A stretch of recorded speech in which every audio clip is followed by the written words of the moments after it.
শিৱসাগৰত আজি ৰাইজৰ দলৰ উদ্যোগত ইয়াত বিশাল জনসমাৱেশ অনুষ্ঠিত কৰা হৈছে। শেহতীয়াকৈ বানত যিসকল পৰিয়াল ক্ষতিগ্ৰস্ত হৈছিলে সেই ক্ষতিগ্ৰস্ত পৰিয়ালে উপযুক্ত ক্ষতিপূৰণ লাভ কৰা নাই, যাৰ বাবে আজি ইয়াত বিশাল জনসমাৱেশ অনুষ্ঠিত কৰা হৈছে। মই দেখুৱাইছোঁ কেইবা সহস্ৰাধিক ইয়াত ক্ষতিগ্ৰস্ত পৰিয়াল সমবেত হৈছেহি আৰু এই সন্দৰ্ভত মই বৰ্তমান ৰাইজৰ দলৰ সভাপতি তথা শিৱসাগৰৰ বিধায়ক অখিল গগৈ ভাষ্য ল'ম। মই আজি এই বিশাল জনসমাৱেশ অনুষ্ঠিত কৰা হৈছে, এই জনসমাৱেশৰ মূল উদ্দেশ্য কি? আজি আচলতে আৰ্তজনৰ একেবাৰে খতম হৈ যোৱা, ঘৰ বাৰী চব খতম হৈ যোৱা আৰ্তজনৰ গোটেই পৰিয়াল পৰিজন চব খতম হৈ যোৱা আৰ্তজনৰ এটা আৰ্তনাদ আমি প্ৰকাশ কৰিব খুজিছোঁ। চৰকাৰে এতিয়ালৈকে আচলতে এই মহাপ্ৰলয়টো একদম সহজভাৱে লৈ আছে।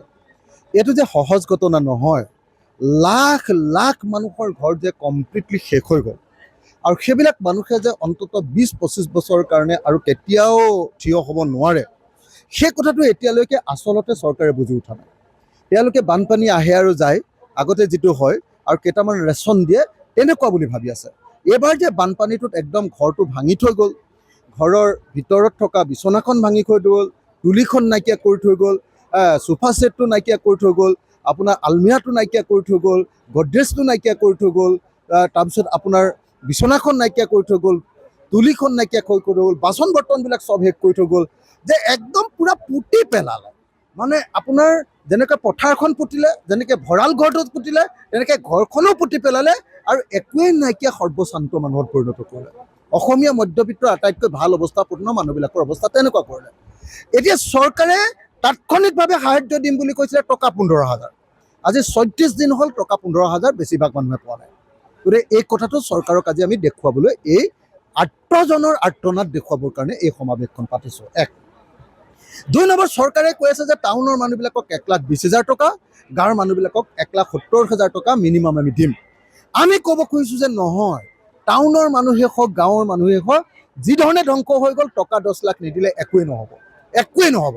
আৰু দোকানবিলাকৰ কাৰণে 1 পইচা দিয়াৰো NDRFত ব্যৱস্থা নাই। সেইটো যাতে CM ৰিলিফ ফাণ্ড বা PM ৰিলিফ ফাণ্ডৰ পৰা দিয়াৰ ব্যৱস্থা কৰে বা স্পেচিয়েল পেকেজৰ ব্যৱস্থা কৰি দোকানীবিলাককো যাতে দিয়াৰ ব্যৱস্থা কৰে। তাৰ কাৰণে আজি অসম চৰকাৰৰ ওচৰত আচল দাবীকেইটা আমি উত্থাপন কৰিবলৈ আহিছোঁ। সেইটো আমাৰ দ্বিতীয় দাবী। তৃতীয়, কিন্তু এই ঘটনাটো কিয় ঘটিলে, কাৰ কাৰণে আমাৰ মানুহবিলাক এনেকুৱা বিপদত পৰিলে, কিয় আজি লাখ লাখ মানুহ সৰ্বস্বান্ত, একো নাইকিয়া, নিঃস্ব হৈ গ'ল, একো নাইকিয়া, একেবাৰে উদং হৈ গ'ল, কিয় সৰ্বশান্ত, লাখ লাখ মানুহ সৰ্বশান্ত কিয় হৈ গ'ল, কাৰ কাৰণে? কোনকেইজন মানুহৰ কয়লা খননৰ কাৰণে, কোনকেইজন মানুহৰ বালি খননৰ কাৰণে, কোনকেইজন মানুহৰ শিল খননৰ কাৰণে আমি লাখ লাখ অসমীয়া, আধ্যৱন্ত অসমীয়া, ধনী অসমীয়া, নিজৰ ভৰিত থিয় হোৱা অসমীয়াবিলাক আমি কেনেকৈ বৰবাদ হৈ গ'লো? এই প্ৰশ্নবিলাক আজি উত্থাপন কৰি CBI তদন্ত দাবী। গতিকে 3টা বস্তু, এটা হ'ল তাৎক্ষণিকভাৱে 48 ঘণ্টাৰ ভিতৰত 15,000 বা 25,000 টকাটো দি দিয়াৰ ব্যৱস্থা কৰা।